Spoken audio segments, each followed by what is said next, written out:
नमो भगवते वासुदेवाय।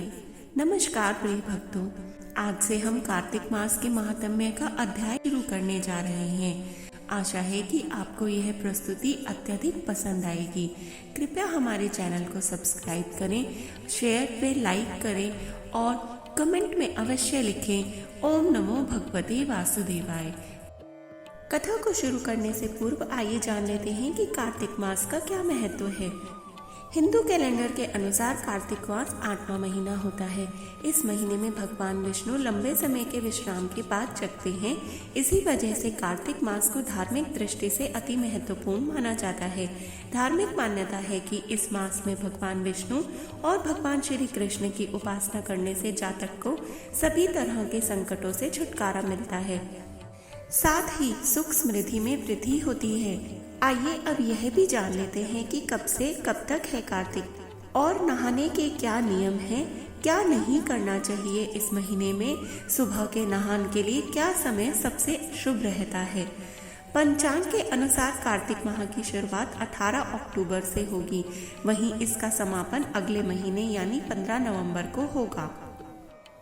इस मास में रोजाना सूर्योदय से पहले उठकर पवित्र नदी में स्नान करना चाहिए। अगर ऐसा संभव नहीं है तो घर में ही पानी में गंगा जल डालकर स्नान करें। स्नान करने के लिए 4:30 से लेकर 5:30 बजे तक का समय सबसे शुभ है। इसे कार्तिक स्नान भी कहा जाता है। मान्यता है कि ऐसा करने से जातक को पुण्य की प्राप्ति होती है।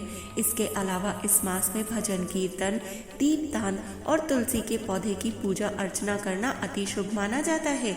कार्तिक मास में कई बड़े त्योहार जैसे कि करवा चौथ, दिवाली, भाई दूज, गोवर्धन पूजा समेत कई अन्य पर्व मनाए जाते हैं। कार्तिक मास में निभाए जाने वाले नियम। ऐसी मान्यता है कि कार्तिक महीने में श्री हरि जल में वास करते हैं। कार्तिक मास को भगवान विष्णु की कृपा प्राप्त करने के लिए शुभ माना जाता है, इसलिए ब्रह्म मुहूर्त में स्नान करना अति फलदायक रहता है।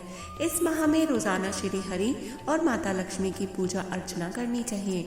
तुलसी के पौधे की उपासना जरूर से जरूर करनी चाहिए और सुबह एवं शाम को घी का दीपक जलाना चाहिए। इसके अलावा श्रद्धा अनुसार गरीब लोगों में गर्म कपड़े, अन्न और धन का दान करना फलदायी साबित होता है।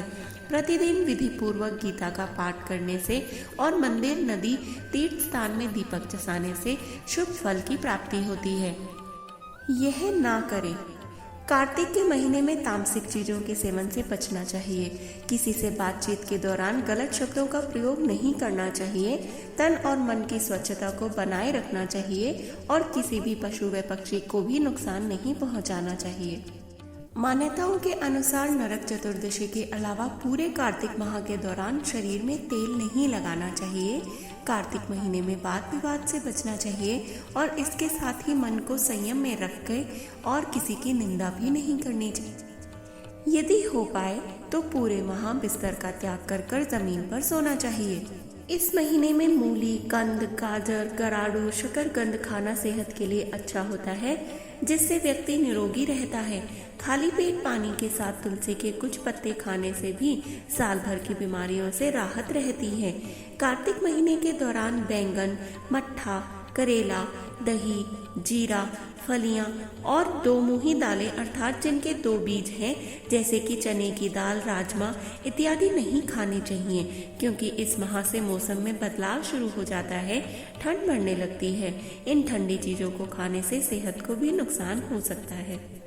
आइए अब श्रवण करते हैं तुलसी माता की कथा की। कार्तिक माह में तुलसी जी की पूजा अर्चना विशेष फलदायी होती है। इस माह की शुक्ल पक्ष की एकादशी पर भगवान विष्णु के साथ में तुलसी जी का विवाह भी संपन्न कराया जाता है। भगवान विष्णु जी का शालिग्राम रूप में और माता तुलसी का पौधे के रूप में ही विवाह किया जाता है। कई लोग द्वादशी तिथि पर भी तुलसी विवाह करते हैं। तुलसी भगवान विष्णु को अति प्रिय है। तुलसी पत्र के बिना भगवान तो भोग भी स्वीकार नहीं करते। तो आइए बुढ़िया माई की कंधा देने वाली कथा श्रवण कर लेते हैं। एक समय कार्तिक महीने में सब महिलाएं तुलसी माता को सींचने जाती थीं। सब महिलाएं तो तुलसी सींच कर आ जाती, पर एक बुढ़िया माई तुलसी माँ को सींच कर कहती कि तुलसी माता सबकी दाता, मैं तेरा बिड़ला सींचूं, तू मेरा निस्तारा कर। तुलसी माता अड़वा दे, लड़वा दे, पीतांबर की धोती दे, मीठे मीठे ग्रास दे, बैकुंठ का वास दे, चटके की चाल दे, पटके की मोत दे, चंदन का काठ दे, झालर की झंकार दे, साईं का राज दे, दाल भात का जीवन दे, एकादशी का दिन दे और श्री कृष्ण का कांधा दे। इतनी बात सुनकर तुलसी माँ सोच में पड़ जाती। धीरे धीरे इस तरह कई दिन बीत जाने पर तुलसी माता सूखने लगी। तब एक बार भगवान श्री कृष्ण ने तुलसी माता से सूखने का और अपनी इस सोच का कारण पूछ लिया। इस पर तुलसी माता ने बताया कि एक बुढ़िया मेरे पास रोज आकर इतनी बात कहकर ऐसे कहकर चली जाती है। इनमें से मैं बुढ़िया माई को सब कुछ तो दे सकती हूँ, पर आपका कांधा कहाँ से दूंगी। इस पर भगवान बोले, तुम चिंता मत करो और बुढ़िया माई को आशीर्वाद दे दो। तुलसी माँ ने वैसा ही किया। थोड़े दिनों बाद बुढ़िया माई मर गई। सब कोई उन्हें उठाने लगे, पर वह इतनी भारी हो गई कि वे किसी से भी ना उठ सकी। सब कोई कहने लगा कि पाप घाट की माला फेरती थी, फिर किस वजह से यह इतनी भारी हो गई। तभी भगवान श्री कृष्ण ब्राह्मण के भेष में आए और वहां खड़े लोगों से बुढ़िया के कान में कुछ कहने पर उसका शव हल्का होने की बात कही। इस पर लोगों ने कहा, तू अपने मन की निकाल ले। भगवान ने जाकर बुढ़िया के कान में कहा कि माई, तूने बिड़ला सींचा मेरा, मैं करूँ निस्तारा तेरा। बुढ़िया माई अडवा ले, लडवा ले, पीतांबर की धोती ले, मीठा मीठा भात ले, बैकुंठ का बास ले, चटके की चाल ले, पटके की मोत ले, चंदन का काठ ले, झालर की झंकार ले, साईं का राज ले, दाल भात का भोजन ले और किशन का कांधा ले। इतना कहते ही बुढ़िया माई हल्की हो गई। इसके बाद भगवान श्री कृष्ण ने खुद उसे अपना कंधा देकर उसे मुक्ति प्रदान की। कथा के अंत में कहा जाता है कि हे तुलसी माई, जैसे आपने उस बुढ़िया को मुक्ति दी, वैसे सबको देना। अंत काल में सबको आपका कंधा मिले। जय श्री कृष्ण। प्रभु मुझे सहारा है तेरा, जग के पालनहार। कार्तिक मास महात्म की कथा करूं विस्तार। कार्तिक मास महात्म्य कथा अध्याय 5। राजा पृथु बोले, हे नारद जी, आपने कार्तिक मास में स्नान का फल कहा। अब अन्य मासों में विधि पूर्वक स्नान करने की विधि, नियम और उद्यापन की विधि भी बतलाइए। देवऋषि नारद ने कहा, हे राजन, आप भगवान विष्णु के अंश से उत्पन्न हुए हैं, अतः यह बात आपको ज्ञात ही है। फिर भी आपको यथाचित विधान बतलाता हूँ। आश्विन माह में शुक्ल पक्ष की एकादशी से कार्तिक के व्रत करने चाहिए। ब्रह्म मुहूर्त में उठकर जल का पात्र लेकर गांव से बाहर पूर्व अथवा उत्तर दिशा में जाना चाहिए। उसके बाद जो मनुष्य मुख शुद्धि नहीं करता, उसे किसी भी मंत्र का फल प्राप्त नहीं होता।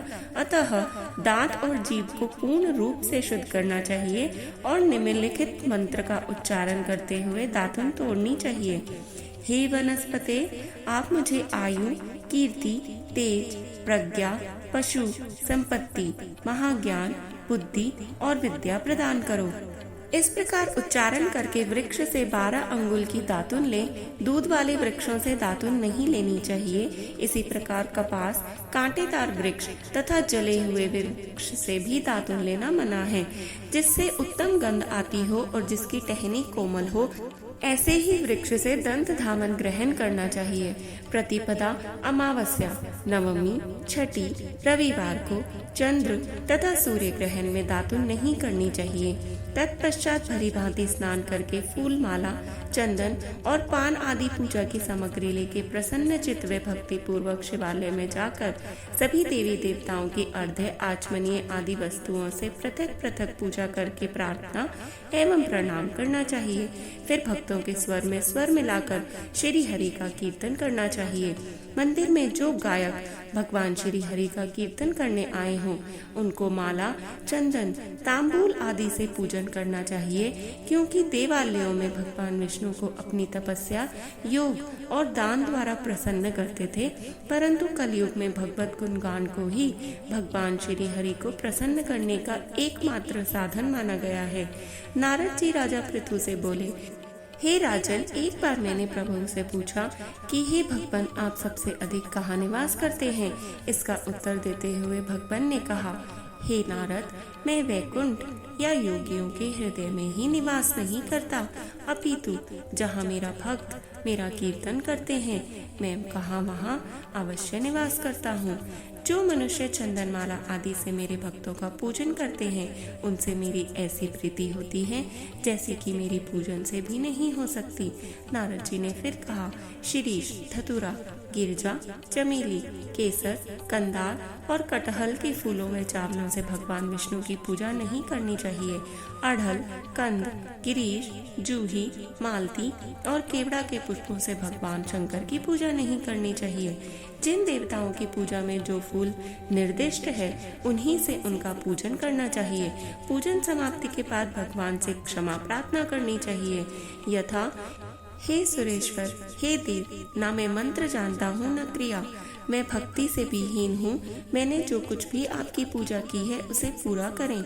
ऐसी प्रार्थना करने के पश्चात साष्टांग प्रणाम करके भगवत कीर्तन करना चाहिए, श्री हरि की कथा सुननी चाहिए और प्रसाद ग्रहण करना चाहिए। जो मनुष्य उपरोक्त विधि के अनुसार कार्तिक व्रत का अनुष्ठान करते हैं, वह जगत के सभी सुखों को भोगते हुए अंत में मुक्ति को प्राप्त करते हैं। जय श्री कृष्ण।